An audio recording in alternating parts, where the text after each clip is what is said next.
All right, hey everybody, welcome back to my channel. I'm finally doing the mid-year book freakout tag. I know it is August now, so it's a little bit halfway through the year, but it doesn't matter. Same difference.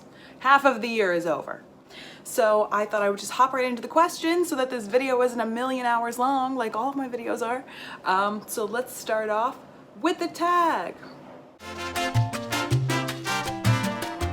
It's like a million degrees in my apartment right now, so I put my hair up and now I look like some sleazy 50-year-old stockbroker, but it's fine. So the first question is, what is the best book you've read so far this year? Now this was a toughie, but I decided to go with This Is How You Lose the Time War by Amar El-Mattar. I loved this book. I did a full wrap up where I talked a lot more about this book, but quickly, this book is about two women, and it flashes between each chapters between their point of view, who are on opposite sides of this war between these two warring species that takes place all over space and time. They can travel through time and space to different events to try to manipulate events to turn the tides of the war in their favor, and these two women start to communicate a bit through leaving notes at different places throughout these time and space, and kind of one at first taunting each other, then wanting to learn more about each other's cultures, and then they fall in love. And it's really good. It's really short. You can read it in one sitting. Highly recommend. Best book of the year so far. All right, question number 2. What is the best sequel you've read this year? Now this sequel did come out the end of last year, but I was in a slump and somehow didn't get to it till the beginning of this year, which is crazy because it's my favorite series of all time. But that is Rhythm of War by Brandon Sanderson, which is the 4th book in the Stormlight Archive series. The best fantasy series of all time in my opinion. I mean, other than Lord of the Rings. Sorry. I'm so sorry, Tolkien. I didn't mean that. So the Stormlight Archive, I have a very hard time explaining. I'm sure someone can explain it better than I can, but it takes place in the world of Roshar, and we follow, in the first book, 3 main POV characters. I believe it's 3. But then there's other little POVs in there as well. We follow Kaladin, Shallan, and Dalinar, Dalinar is a high prince of Roshar, Kaladin is a slave in the army, and then Shallan is a woman of noble birth who is now trying to become an apprentice to a high lady who is also a scholar, but is also trying to steal from her. And we see their points of view in this crazy world where the geography, the typography, everything is totally different types of species and animals, and a lot of political intrigue, but also really good characters that just tug at the heartstrings and make you love them and root for them. And the world building is insane, and Brandon Sanderson is a king. Now, question number 3, new release you haven't read yet. Somehow I have not read Malibu Rising by Taylor Jenkins Reid. Now, Taylor Jenkins Reid wrote The 7 Husbands of Evelyn Hugo, which is one of my favorite books of all time and most people's favorite books of all time. So good. She also wrote Daisy Jones and the Six, which is my favorite audiobook. I recommend listening to that on audio. So good. And so this is her newest book, and somehow I haven't gotten around to reading it yet, but it will definitely be in the next 2 to 3 books that I read.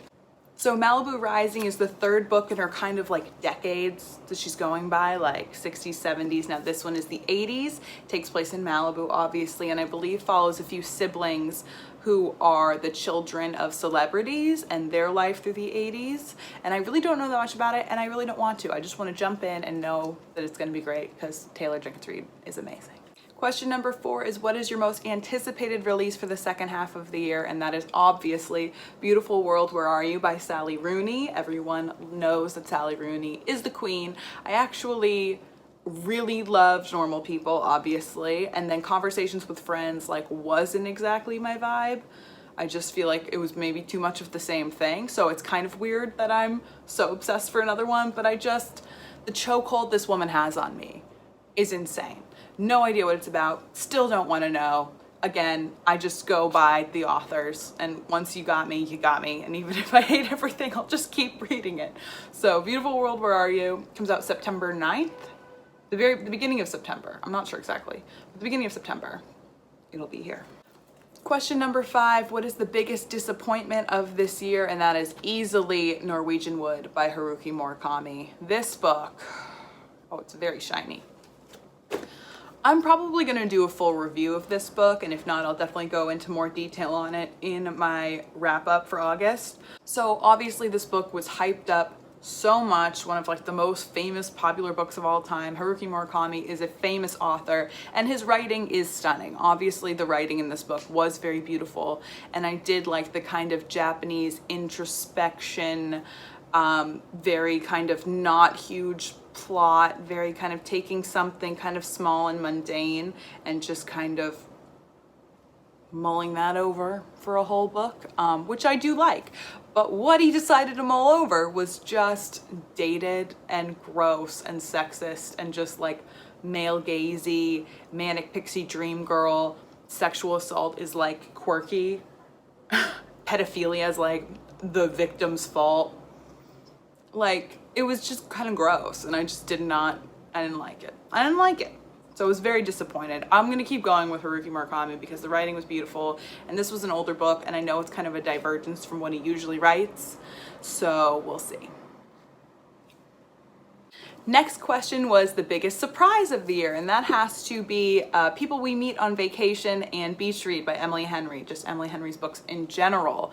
Now, I have never been a big romance reader and not a very big contemporary reader ever since in like when I was a teenager I did, but then I kind of just felt like I grew out of it, so I didn't think that these were going to be my bag.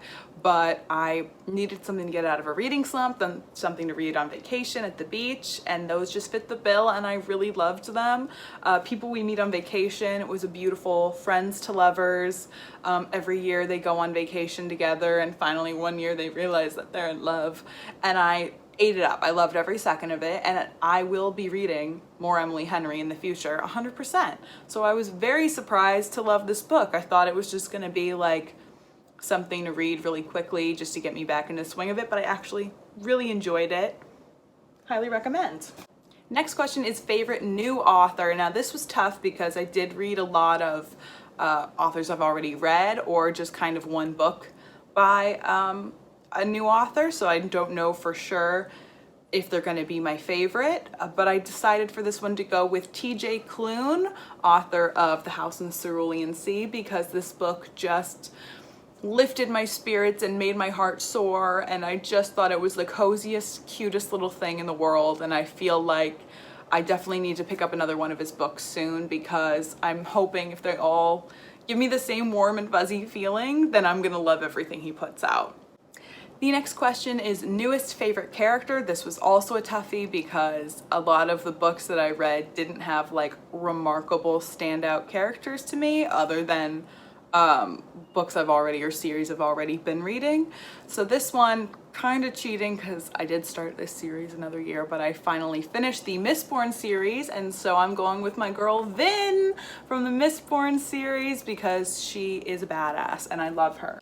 Vin starts out in this series a kid, just a young teenage girl on the streets, working with a lot of con artists and these gangs of people kind of like pulling on jobs, just anything to get a buck, and feeling very unsafe, very scared all the time, having a very abusive brother look after her for most of her life, and then who just abandoned her. So now she's alone, and she grows so much. She learns to trust herself. She becomes more powerful, just magically, but also just in who she is as a person, and becomes a leader and becomes someone that people can look to for strength. And she grows to trust people and love people and shows that that isn't a weakness. And she's just amazing, and I love her, and I wish all good things for her because she is baby. The next question is a book that made you cry. This was hands down The Beekeeper of Aleppo by Christy Lefteri. So The Beekeeper of Aleppo is a fiction book, but it is based on the very real humanitarian crisis of refugees. And this book follows refugees coming out of Syria, but I think it's a very timely read to understand what refugees go through, because there's obviously a huge crisis of refugees coming out of Afghanistan right now, and it's just heartbreaking, but ugh. This book shows the story of a family coming out of Syria and trying to make their way to the United Kingdom, where they have family, and the struggle that refugees have to just get somewhere safe for their family, leaving somewhere that they've known their whole lives, their homes, their livelihood, their friends, their family, everything that they love and care about, and being forced out because it isn't safe, and just trying to find anywhere where they can feel safe to raise their family and live their life, where what everyone deserves. And the disgusting and horrible conditions and things that people have to do to find their way. And so it did make me cry, but I do think that there is an uplifting ending, and hopefully it will inspire people to try to help out with the refugee crisis. I can put some links below for things you can do to help the people of Afghanistan right now. So thank you. So the next question is most beautiful book you bought this year. Now, I've been pretty good about buying books, I think. I just haven't been buying very many pretty books, I guess. So the two prettiest books that I could find that I got this year were Infinite Country by Patricia Engel and Once There Were Wolves by Charlotte McConaughey. Now, I don't really know anything about either of these books. This one literally just came today for my newest book of the month, and this was an older book of the month. They're both very short. I keep getting short books. What does that say about me? So according to the back cover, Infinite Country is about Talia, a young girl who's being held in a correctional facility in her home country of Colombia, but desperately needs to leave and get back to Bogota, where her family is, because they are planning on leaving Colombia and coming to the United States. And it goes back and flashes back to her parents' meeting and how her family got to where they are now, which I hope they get to the United States. We'll see. I don't know, but I should read this soon because it is cute. Oh, and this one is about reintroducing gray wolves to Scotland. I love wolves, and reintroducing wolves to their natural habitat. We need to do that more. And so that's all I know about it, but it's got a cool cover. And last question, what books do you need to read by the end of the year? There's a million. There's so many. I'm not even answering this question. You guys know I'm a mood reader, so I just read what strikes me, and that's why I pile up all these books that I want to read, because I just wasn't in the mood for that particular kind of book. So there's a million, basically everything I own, I need to read, and yeah, we don't have time to go through them. So that's the end of this video, yay! Hopefully it wasn't too long. I need to edit it down, I just talked too damn much. But thank you guys so much for watching this video. Hopefully I will get to some of these books. If you are interested in my thoughts on any of the ones I've talked about, I have definitely talked about them in a wrap-up. I've talked about everything I've read this year in a wrap-up. I should link that on the screen somewhere to more wrap-ups. And hopefully you liked this video, gave it a thumbs up, and subscribe to my channel for more content from me. God knows why you'd want that, but if you do. And I will come at you with a new video next week. Thank you guys again. Have a good one.